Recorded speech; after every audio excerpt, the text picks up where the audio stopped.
This is From Bradford to Brisbane.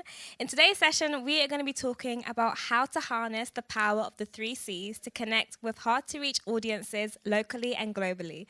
The session is going to explore how 3 hyperlocal independent production companies are reaching underserved audiences through the power of the 3Cs: co-production, co-design, and community, and how that process has led to wider and even global success. We have 3 case studies of inspirational projects that each take a firmly local approach to their content and yet have broadened their reach. The first project is Armchair Adventures, a fun-packed podcast made by older people for children aged 6 to 10. The project has taken the world by storm. It's been recognized by royalty and has gone global with Virgin Atlantic, winning bronze in the British Podcast Awards in their category. Next up is Generation Genome, a science series with a twist. It was co-founded and co-produced with its young audiences and leading scientists. Aimed at teenagers, Generation Genome has found the home of several major distributors both at home and abroad. And next up, we have Muswell Hill Primary School, who use their unique London location to connect with children with social justice and social impact campaigns. Working in collaboration with professional producers, the young audiences have co-designed some hard-hitting stories from immigration to housing, food poverty, whilst bridging the gap between physical and digital distribution. So who am I? I'm your host. My name is Joy. It does say Ogo on there, but I changed my name recently. So my name is Joy. I'm your host for today. I currently work at Bauer Media as an entertainment presenter. So what that means is I do all the celebrity interviews. So when a movie comes out, I'll do the press for it, and I'll sit down and chat to the celebrities and promote their film. I've spoken to Will Smith, Tom Cruise, Idris Elba, honestly, you name it. I feel like I've interviewed everyone in Hollywood. It's a really amazing job, and it's my pleasure to be your host today. So we also have my amazing panel. So number 1 is Sadgun Sri Chandra Patla. He was one of the students featured in our documentary series Generation Genome, which I had the pleasure of being one of the co-presenters on it. He's from the Tong Leadership Academy, and when he first featured on the panel, I myself knew that we have a star in the building. He is such an incredible student. I mean, he is just so well-spoken, so eloquent, and he's actually the star of Generation Y, KMTV's next series aimed at young people. He's actually a stage 6 swimmer. He loves maths, and he loves biology, and he's just a star student. So guys, please give a round of applause for him, please. And next on the panel, we have Isabel Miller. She is the head producer at KMTV, a local TV station who produced Generation Genome. She started her career as a broadcast journalist and filmmaker, and now she leads a team of creatives producing high-end children's TV content, including Generation Genome, which was made in collaboration with the British Film Institute. So give her a round of applause. And next, we have Muriel Thompson. She is a dedicated educator and passionate advocate for intelligent and authentic children's content. She currently works as an assistant head teacher at a London primary school, and she's developed a documentary-making model that sees young people working with professional filmmakers to co-produce content that represents real children and real stories in real communities. Round of applause for Muriel. And last but not least, we have Paul Hine. He is the CEO of Made by Mortals, a not-for-profit social enterprise that brings hyperlocal communities together through immersive productions, including his highly successful podcast, Armchair Adventures. The series is about a teenage fictional travel agent, Connie, who embarks on a series of intrepid adventures with older customers. Bringing together different generations to co-create content and develop storytelling skills, it's been praised for its positive impact on community health and its ability to engage young audiences. Round of applause for Paul. So, we actually have some ground rules to cover. So today we're going to obviously have an amazing discussion about these projects, and there's a lot of things to talk about. We do have space for audience participation, but please do keep your questions and comments succinct. And I know maybe some of you have some ideas maybe that you want to pitch to our lovely people who work in these productions, but please don't pitch now. There's going to be space to pitch afterwards, after the session and throughout the day. But yeah, I think now we are going to have a whistle-stop video of all of our lovely projects.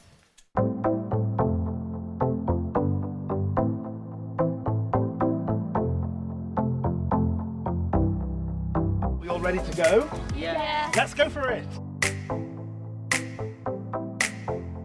Imagination's the key. It sets you free. The boots in my bag have kicked open a new door. There's inspiration in my hand and my girls in my band. What do you think is the main meaning of life? I think life is making friends, finding love. I think it's important that even though we do disagree on a lot of stuff, we have to know that we do agree on some, and that we should find a middle path to coexist and accept each other's beliefs. School is started a girls' football club which we joined, and now we have our own. If we can't go to adventure will just have to come to us. Even though we all have different beliefs, at the end of the day, we're human, so we must respect each other.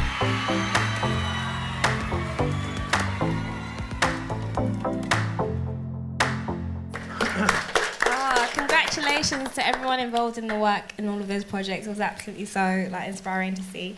So let's get into the panel. Okay, so my first question is, and I'm going to direct it at everyone, starting with Paul.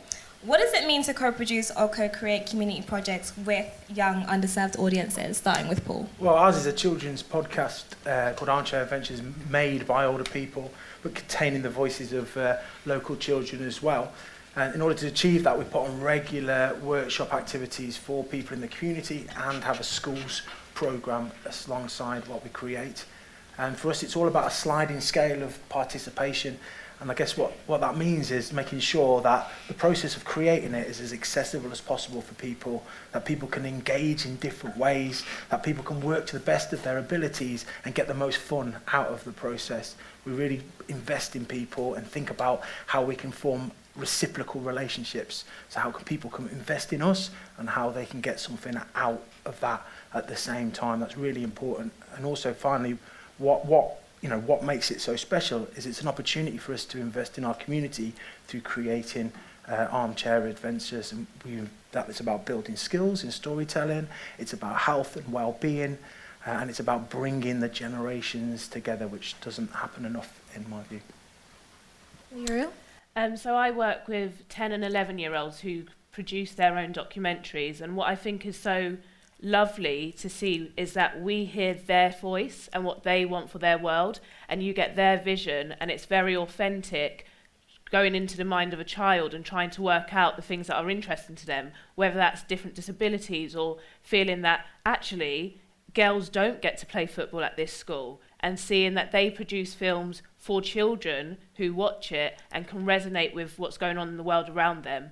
We had one group this year, they really wanted to watch the World Cup in Qatar and found out about modern day slavery, and before they knew it, by the end of the project, they were talking about modern day slavery that happens in the UK. So I think it's just very strong to work with children themselves to hear their vision and their ideas. Izzy?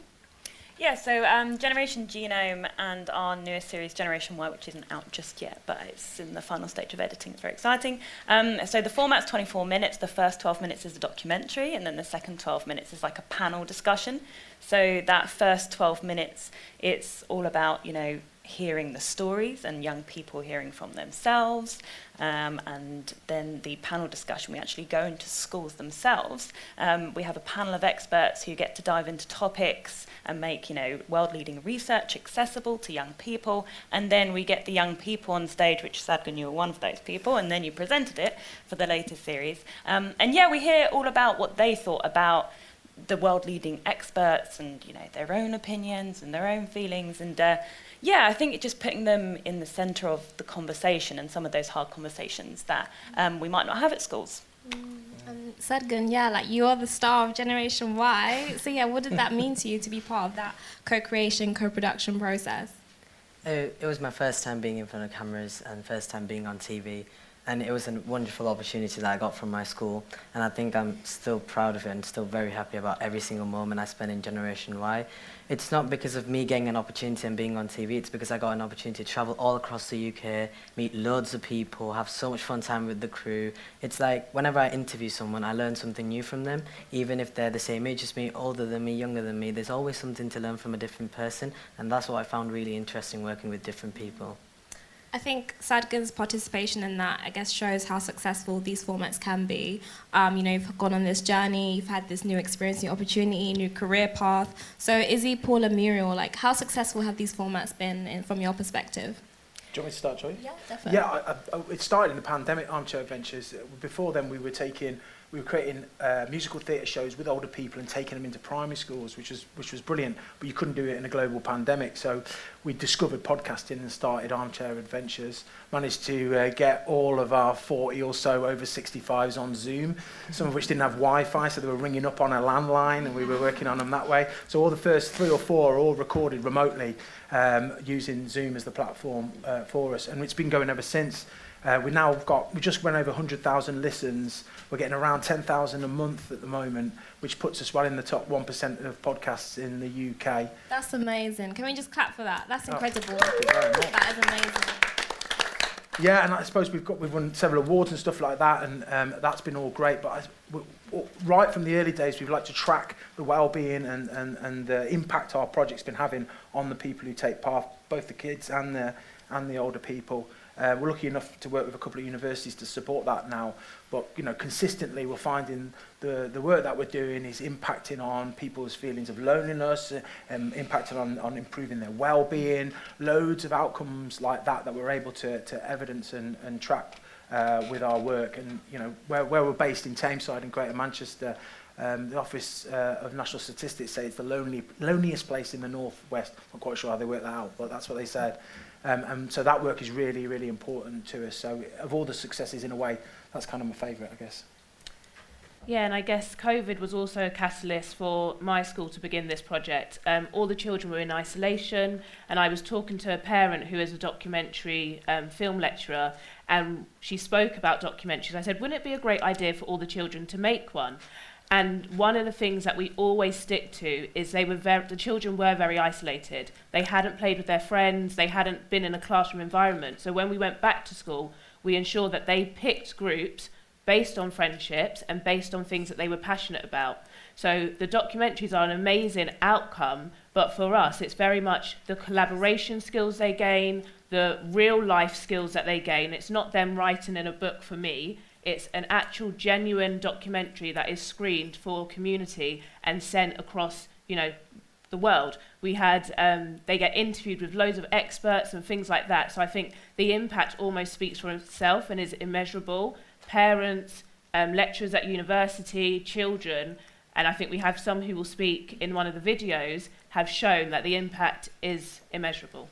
So Izzy, that on Generation Genome, how successful has it been? Yeah, I mean, very successful. I mean, doing the Generation Y series and going back to one of the schools that we did, Generation Genome, it was just fantastic that, it had such a huge impact on the kids and their learning and how it kind of, supports the curriculum, but also talks about things that you would not learn at school. And I definitely didn't learn some of the stuff at school. It's had a huge impact. I mean, it's been on KMTV and the LTVN networks all across the UK. It's been picked up by ITVX, which is really exciting. So it's clearly having an impact on the people who want to distribute it. I mean, it's all in the future impact as well, seeing how the streaming service makes it accessible. And I've even seen some of the schools making lesson plans around the actual stuff that we've made. And I mean, it's awesome.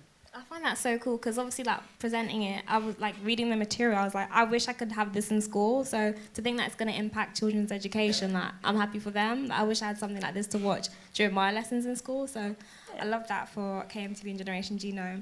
So speaking of successful, so we live in a world of high value productions like Netflix, like Disney Plus, there's AI, gamification, a lot of these things. So Sadgan, being the star of Generation Y, being of that age group, why do you think a series like Generation Genome is going to resonate with young audiences despite all the access they have to so much content out there?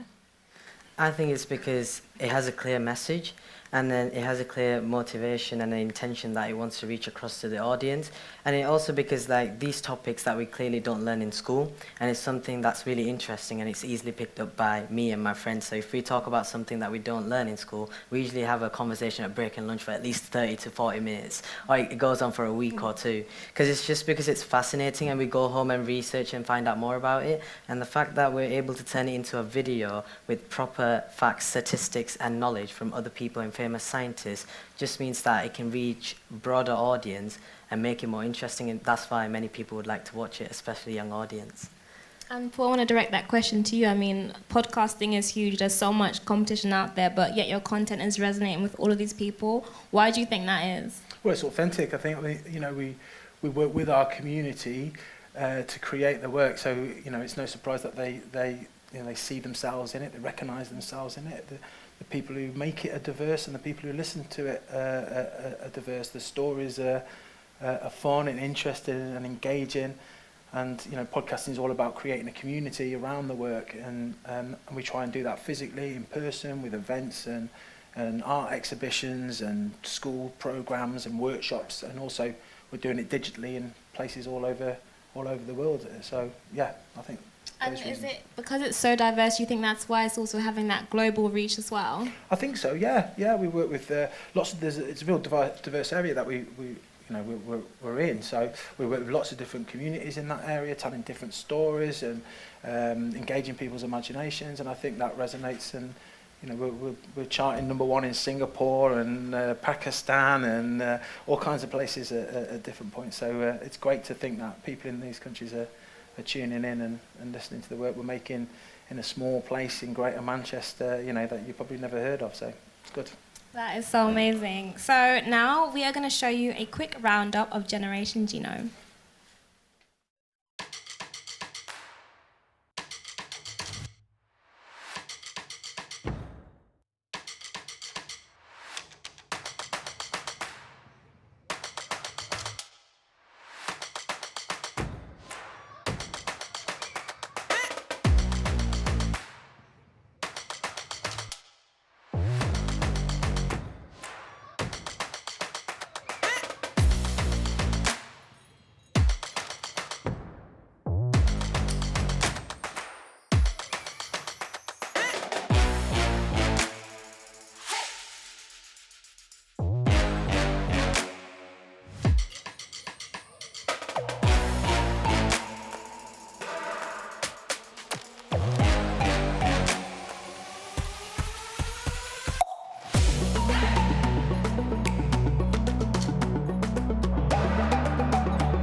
First times I'd seen that TV spot trailer thing, and I'm just so proud of everyone at KMTV for putting this series together. It's absolutely amazing to be part of it. Sadgan's part of it. I'm just so proud. I want to open up to the audience now. Having heard everyone on the panel and seen this trailer of the Genome series, what does it tell you about young audiences, their lives, and what young people are seeking for in terms of content? Does anyone have anything to contribute on that? Yeah. I think, from my perspective, it's young people really care about the world as it exists. I'm 20 years old. Just kind of mid-pandemic, I was part of a short-lived podcast where we talked about social justice and that sort of thing. So I think there's a real appetite to learn more, and I think a lot of the big changes that were made in terms of people becoming more aware of social justice across the COVID pandemic really sort of inspired lots of people to think more conceptually about the world they live in, sort of the institutions that underpin it all. And so I think the reason things like this resonate so much is just because there is that desire to learn and understand how things are, so that hopefully when we kind of grow and then hopefully get into these positions of power and these sorts of things, we can begin to sort of reevaluate these institutions as they stand and make them more representative and continue to engage and learn as society as a whole continues to develop. I 100% agree with you, because working on this series and getting to interview a lot of the young people, like, they have so much to say about obviously social injustice, science, like the world, society. So to have a program that gives them a voice, like, they have so much to say. So it's important that they resonate with it, because it is their world and they want to learn more about it and be part of it. So 100% agree. Does anyone else have any questions? Anything to... You have a question at the front? I think also post-pandemic there's a real appetite for young people to connect in the real world, in real life, and actually see that each other mirrored on screen and be able to connect with that. And if Sadgan, you feel that, or if you've got a comment about that? Yeah, I think COVID had a massive impact on this world. I mean, it had a lot of disadvantages, the fact that there was a lot of pain and suffering. But if you look at the positive side, I think young people especially were glued onto social media. In the past 2 years, the social media growth and the awareness on topics that were generally not talked about in school or discussed in school, and the curriculum becoming more broader and wider, has increased a lot. And I think these series and production is what makes it so much better, because those topics are discussed in it. And that's what makes it more interesting for people to watch. I'm glad you talked about social media, because a program like this, I mean, we saw all of the figures, like how many homes and how, the access that this program can reach. But I want to ask you guys, where do you think a program like this could be or should be distributed? Does anyone have any ideas, like whether that is TV or should it exist on social media? Should it exist online? Like, where do you think a program like this could best have its place? Probably something like YouTube Shorts. Okay. TikTok, places where kids are already hanging out. Already there, yeah. Amazing. And we have a question, comment at the front. Well done to everybody on there. It's inspiring. It makes me tear up a little bit, because I do work with young people. My question was, how pivotal was the sharing of young people with social media, WhatsApp, TikTok, to the success of your projects? Were you able to measure and gauge that? Ooh, who wants to take that? I mean, I don't mind starting it. Of course. Well, we've got a bit of a barrier, really, because our podcast is for 6 to 10-year-olds. That's our target audience. Obviously, it's a podcast which you can listen on any device. Well, most smartphones, tablets, etc., on your laptops. But a lot of 6 to 10-year-olds don't have those devices. Some do, but not many. So a lot of the time we've got to sort of circumnavigate mom and dad or whoever your grown up is, in order to encourage them to let them listen to our work. So that does create a bit of a barrier.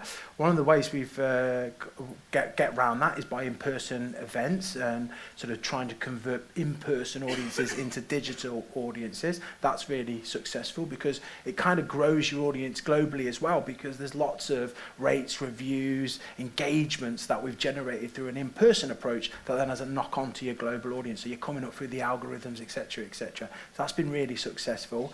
And then we've also recently hooked up with the Yoto players and their kids audio players that they control, and we've got our podcast in that player, so it's all safe content. You can leave your child alone with it and they can just play with it and listen to it. So since we've done that, our listens are shot up, because we're straight direct to the child. So that's been really, really, really useful as well. Did anyone else have anything to contribute on the social media and the numbers? No, ours is a little bit more in the future, like we're going to put it on the platform and then we're going to work on the social media.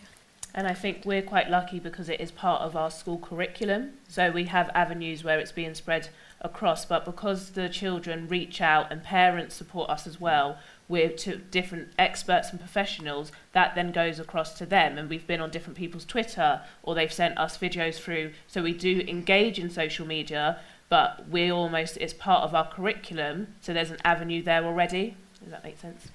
Does anyone have any more questions, comments? Oh, we have one here at the front.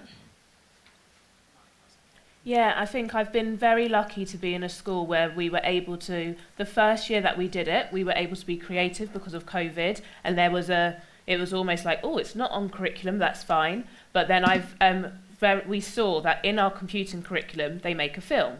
in our computing curriculum, they analyse the use of social media, they analyse the use of critical sources. So I was able to build it into our school curriculum, and we are meeting the national curriculum and beyond. And I think what it takes, though, is for practitioners to want to engage and push through and realise we can make these things part of the curriculum.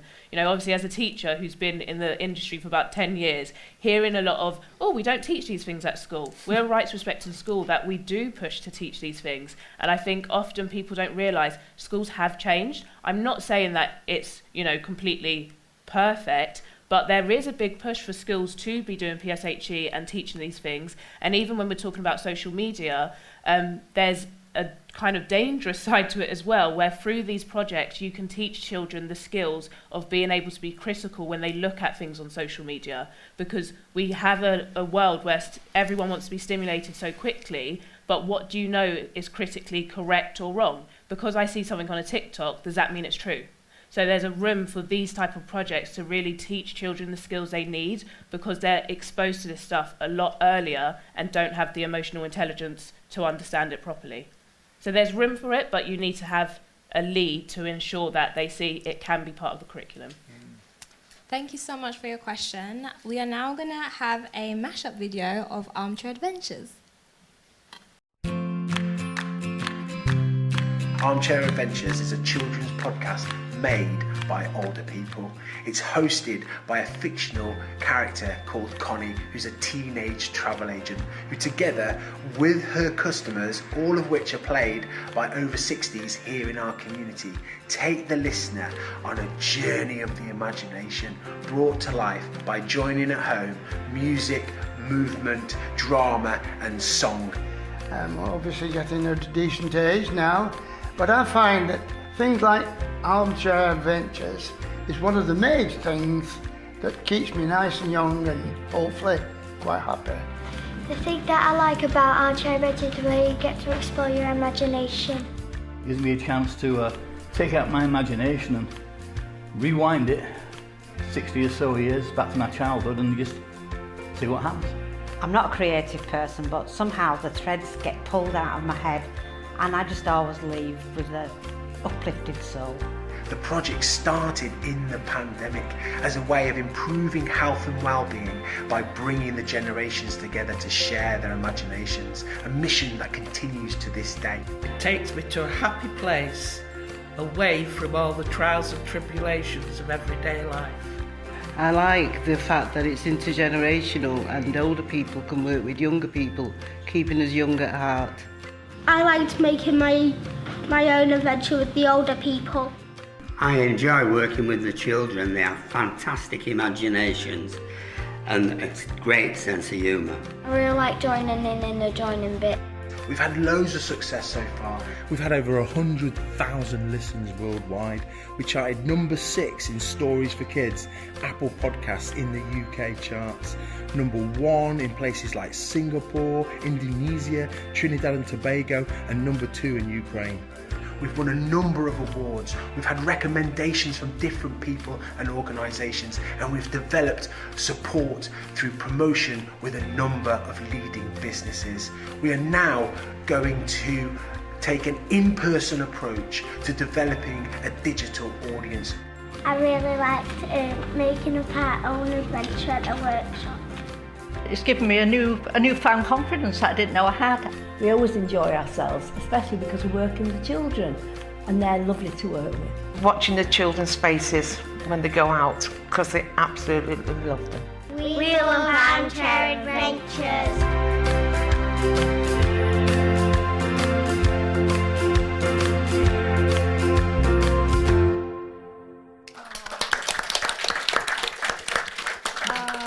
That's absolutely so amazing. That literally touched my heart, like seeing not only you impact the older people but also the younger people. So I feel like I'm tearing up. Sorry, that was just so cute.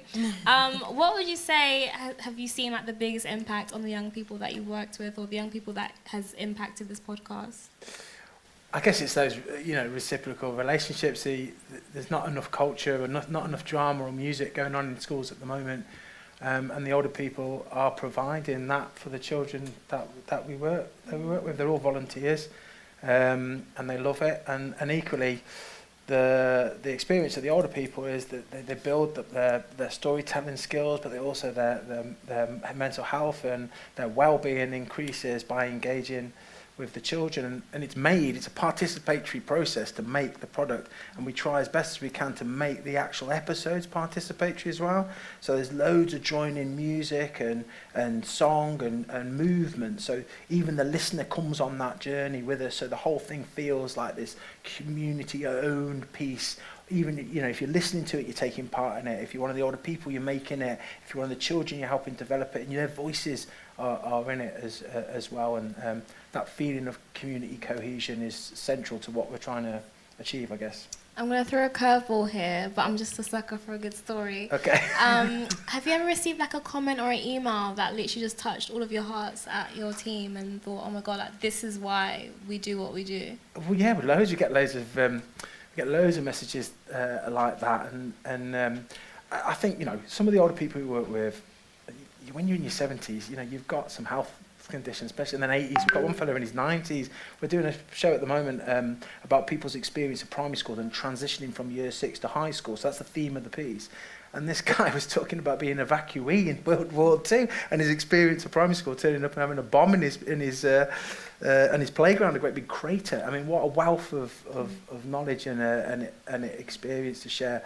But I think, you know, that sense of having these difficult lives with difficult things going on and being able to spend 2 hours a week completely losing yourself in your imagination when you're in your 80s and 90s, and the obvious impact and the lovely things that people say to me and say to other people at Made by Mortals, it just makes it all worthwhile. It really does.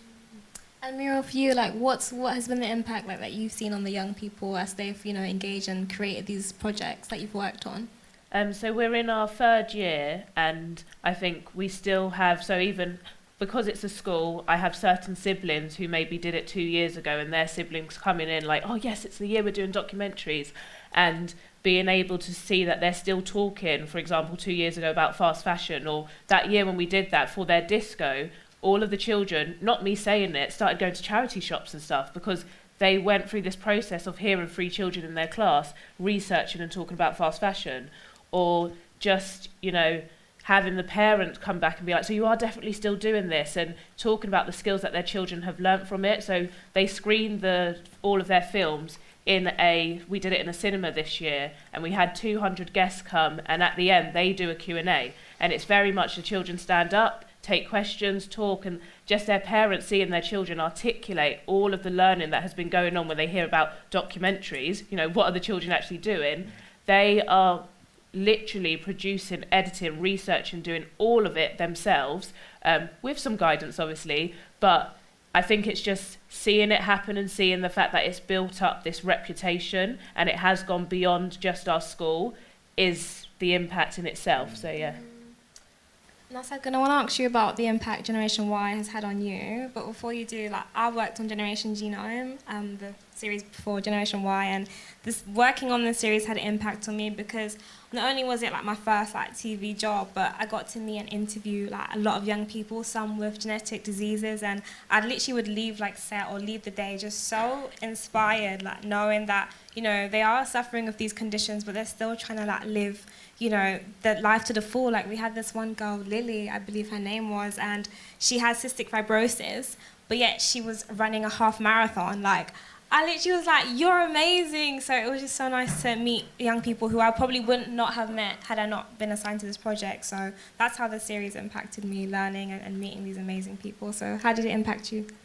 Personally, it impacted me because I created an interest in new subjects, because I think it's just because of Generation Genome I got interest in biology, and I really love biology, and I started studying it over the holidays for my mocks that I just finished 2 days ago, and my teacher was very proud because I got a really good score in the test. But it's... Yeah, claps. Mocks are not easy. Exams are not easy. Exams are not easy because it was 2 weeks. It was 3 exams a day. Oh, it was nightmares. But it's over now. But the thing is, personally impacted me because I learned a lot, and personally from Generation Y, I learned a lot more personally about my religion as well, because I had to research more before I go to the shoot. When I interviewed other people, because even though they follow a different religion, their aspect of viewing something is completely different to how I view something. It happens every day in life, because when I go to class, let's say I was in the maths class, we're solving a problem on trigonometry or something, I solve it differently compared to how my friends solve it. And that's always interesting, because everyone thinks different, everyone's different, and everyone has a different impact after watching something. And it has made me be interested and constantly keep researching and carrying on, going home, opening Google, learn about this, learn about that, find out more about it, and start writing it myself, and then like understand what is this, and makes me more just happy at the end that I've learned so much from watching something that I've taken part myself. So yeah, it was wonderful. That's amazing. I have another question. I'm sorry to throw a curveball, but I need to ask this question. So when I was your age and when I was in school, obviously I had a religion, I was Christian, but I remember I did find it hard to talk to my friends about it, and where to how to approach it, where to start. And having worked on Generation Y, do you now feel, I guess, a bit more confident in talking about religion with friends or with strangers?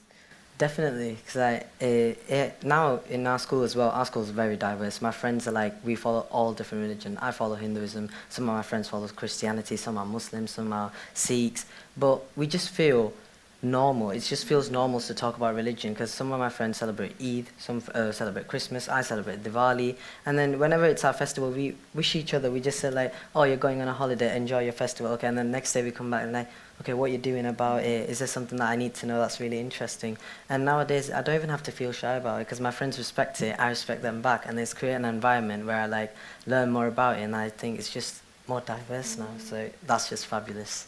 It's so nice to hear how the projects are also making impacts, not just on the micro level in terms of the individual, but also on a huge scale. So can we give everyone a round of applause just for being involved in these amazing, amazing projects? And now we have a little mashup from Muswell Hill. Football inequality in gender stereotype. They say there are 2 million fewer women playing regular sport than men. Well, that's 2 million women we are going to represent because we love sports, especially football.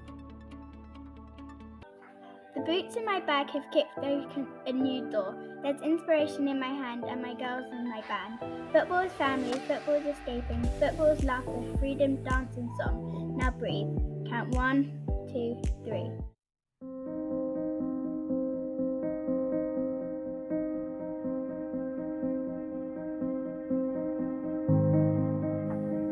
Looking in our mum's makeup bags, we found that many of the products in the bag contained a shimmer that can only appear with the use of mica. It is very faint shimmer that looks like tiny pieces of glitter. What is mica? So it's kind of a shimmering kind of stone, so it kind of gives you that nice glisten, so it can be really good in makeups to give you a nice sort of shimmering sheen. Very commonly used. It's also used in painting cars. It's used in lots of other industries as well. Hey guys, just wanted to say I'm really sorry I couldn't make it to your fantastic viewing of your documentary.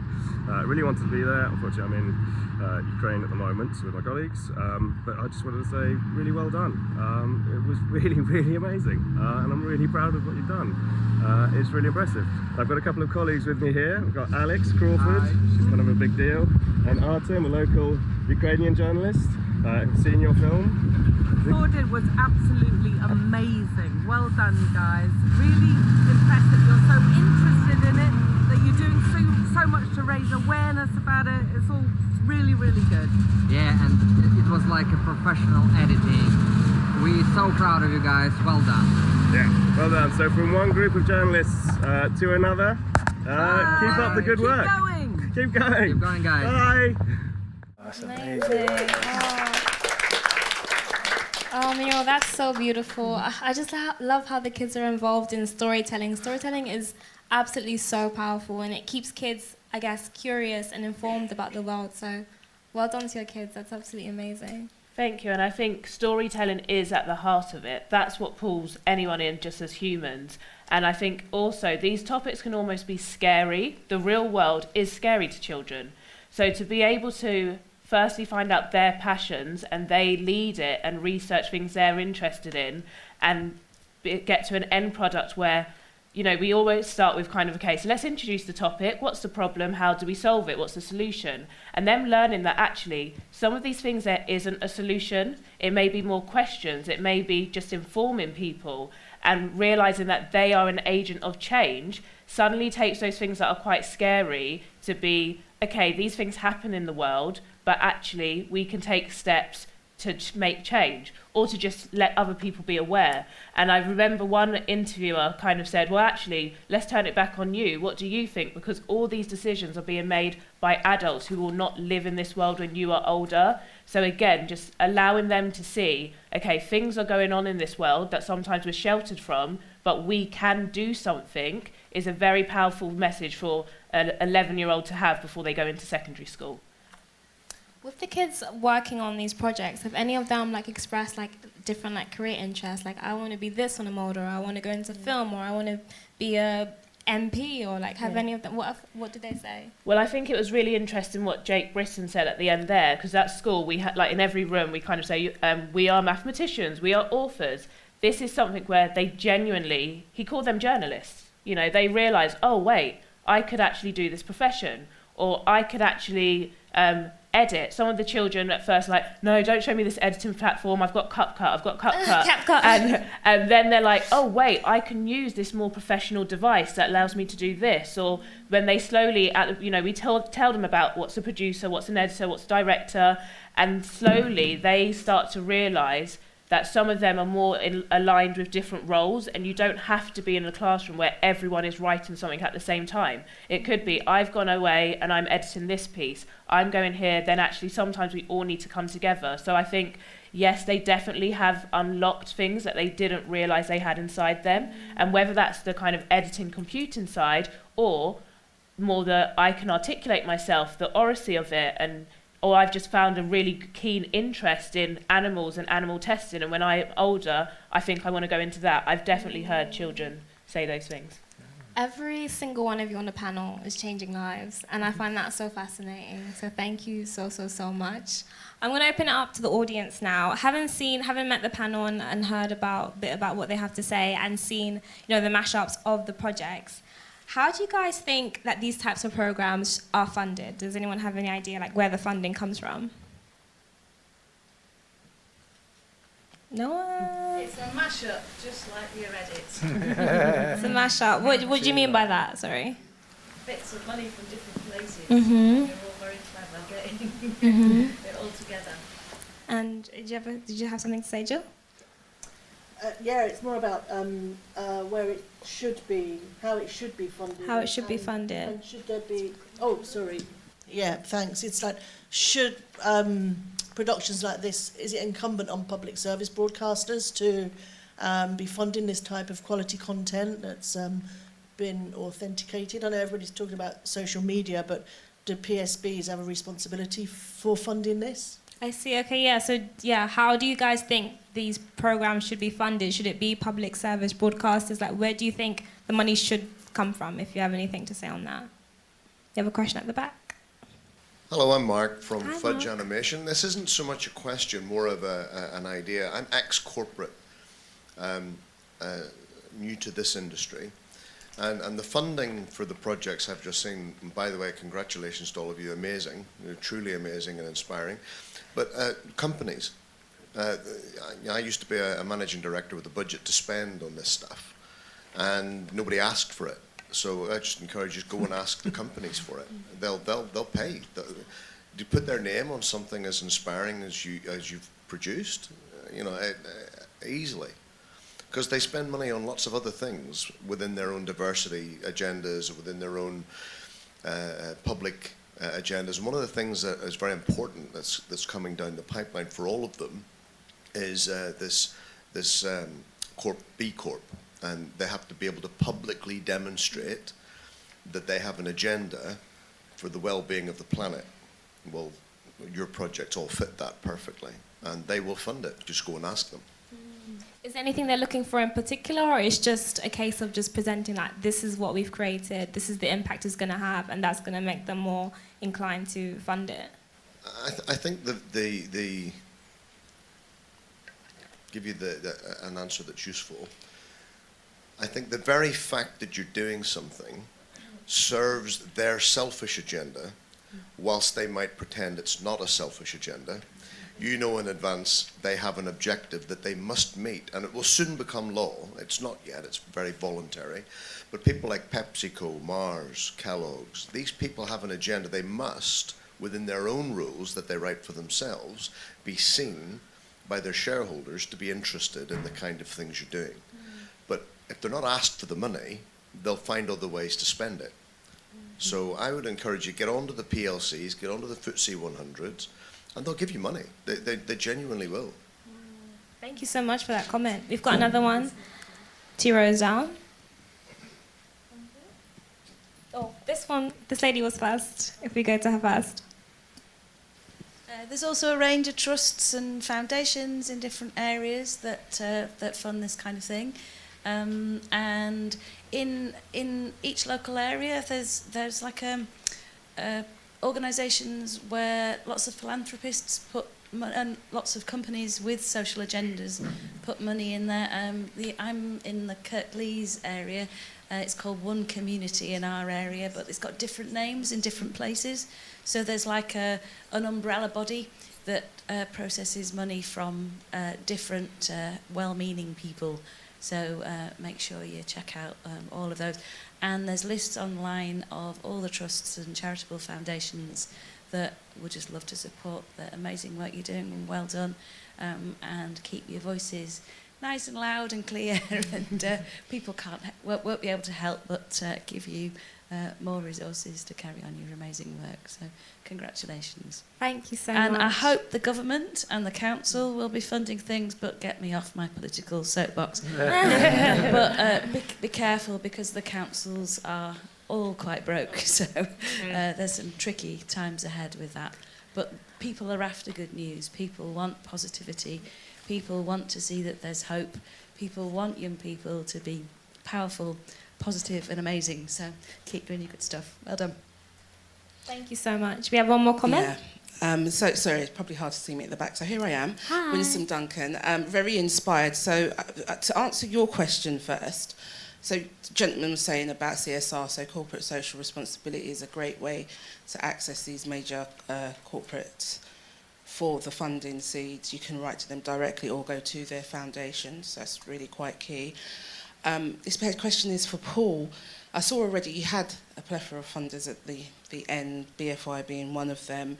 I'm quite keen to know, when it comes to community projects for, Key Stage 1 all the way up to Key Stage 4, what kind of buzzwords are you putting in these applications to make them successful?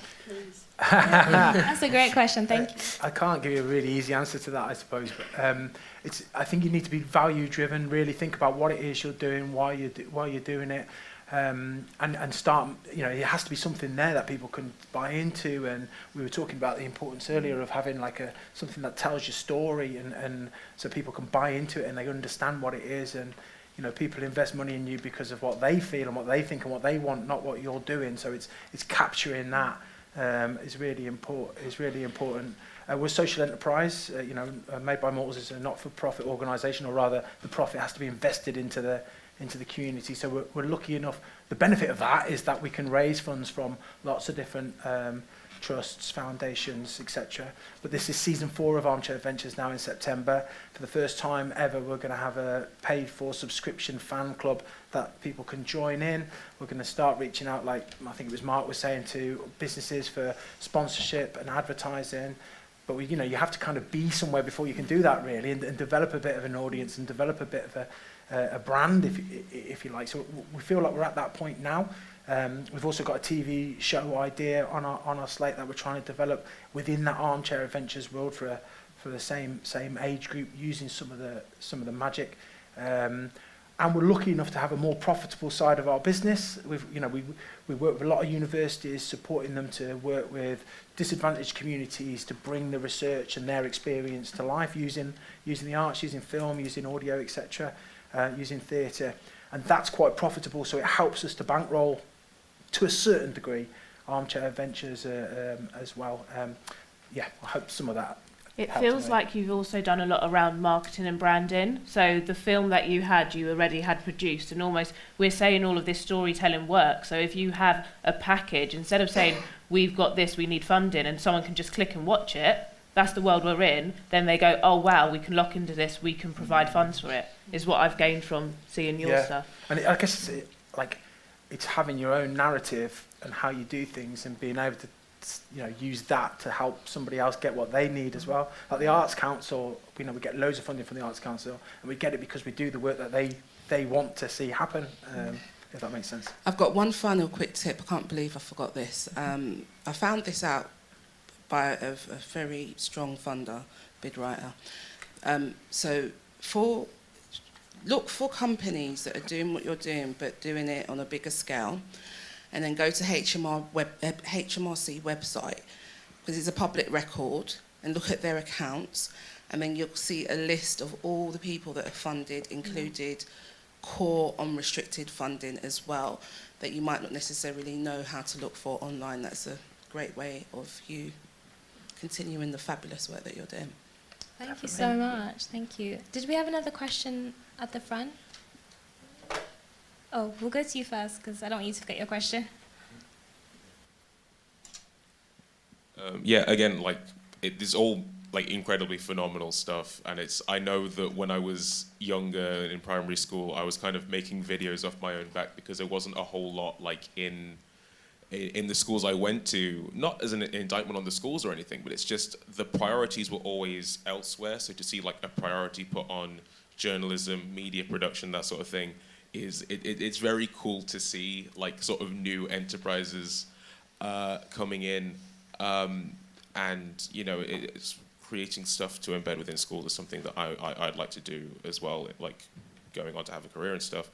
But I suppose my question for you is, when it comes to creating this content, you often deal with sort of very heavy subject areas. And I know that when I was trying to produce something in that vein, it was all kind of geared towards an audience that was had not necessarily an older audience, but of my generation, who had kind of been privy to a lot of the hardships of the world. So when it comes to producing content for younger audiences, how do you present an authentic image of how the world is while still having it remain, I suppose sanitary is not the word, but something it's still palatable for a younger audience where they can still see sort of the severity of issues while not being overwhelmed with this swathe of negativity coming in to kind of dispirit them and that sort of thing? I mean, I think every year when I'm about to do this project, I think, oh, can't I just let them be kids? I don't know, make a film about just running around doing football. But you see what they gain from it. And I think an example from this year is one group were capitalism, inflation. I was like, what are they on about? But they made such a great documentary because it's children making it. And I think that's the difference. So they had all these cool animations. They had serious parts, but it was so stylistic. And by the end, you were like, wow, this is very hard hitting. And the other thing I would say is, because of that collaboration that they have a ball of a time doing this. There's some times where they're having just jam sessions and they're listening to music. That's the reality. Or they're taking about an hour doing a narration because they're giggling every time they mess up. So there's that joy, even though they're dealing with tough subjects. And then again, I guess, because it's within school, there is a lot around safeguarding. And when they were doing modern day slavery, being really careful that they're not being exposed to all sex slavery and stuff like that. They're 10 and 11. But because I speak a lot to the parents, and it's very much this thing of parent community, teacher community, children community, seeing where that level is of what are the parents happy with them knowing and discussing, and being transparent with the parents of the subjects they're talking about. So I think it's always that very thin line, because it is a reality of our world as well, but we don't want to overwhelm and make children feel anxious. So yeah. Yeah, and I mean, in terms of the stuff we've covered, I think you asking the questions to another young person about the topic is really key. And most of the time, we're doing things and talking about things that are their own experiences, so their own experiences with those tough topics. Yeah, I mean, like when you went to Belfast, for example, there were, some pretty uncomfortable topics for a lot of people, talking about reproductive health and abortion and the laws and stuff that are in Belfast compared to the rest of the UK. But it's all about talking to peers. Yeah. And then I guess, because, I mean, you were a journalist in the series, you asked those questions, it's... I think you leading that, and our other presenter, Alex, as well, who wasn't here, her leading that as well. And, their own personal stories with those hard topics, I think it's important to include. Yeah, definitely. Because the fact that we, as a young person, me, talking about a hard topic, if the other person's not really comfortable with it, we usually either decrease the question or, skim the topic over it, rather than not going in depth if they're not comfortable over it. That makes the audience as well get an introduction to a topic, but not really in-depth knowledge of it if they're not really comfortable, which means that if they do want to do further research and they feel safe and confident about it, they can personally do their research after getting a starting introduction from the video that we together have created from interviews and journalists. Yeah, they'll also have an adult with them on the shoot as well to make them feel more comfortable. Like in Generation Genome, we spoke to Tabby, who was 12 at the time, and she was talking about how she knows who she is, she's queer, and she was at Manchester Pride, and she just shared her experience, and that was the best thing. Thank you so much for your questions. We're nearly running out of time, so we do have to wrap soon. But before we do, I just want to pose a question to everyone on the panel. So to almost round up, if you could do one elevator pitch, why should commissioners be making, funding and supporting more shows that are embedded in communities and co-produced and co-designed with audiences, starting with Sedgun? I think it's because it's natural. When you go into the community, you talk to people, it's more natural rather than creating a graphic or an animation which is drawn by hand. If you talk to people, you learn their opinion. Everyone's different, everyone's unique, everyone thinks different, and everyone's unique and simple and different. That's what makes it interesting. When you talk to people, you learn more about them, you learn more about their beliefs, their interests, what their dislikes are. And because everyone's different, the more community you go into, the more you learn, and that's what makes it more fabulous to have a series where you go wider into the community, find the people, find the interests and talk more about it and bring that information together to increase the knowledge that you already have, but also create a fun experience. Amazing. Izzy?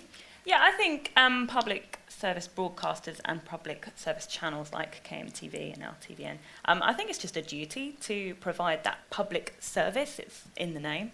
I think it's important to involve community and the public within, what they're paying for.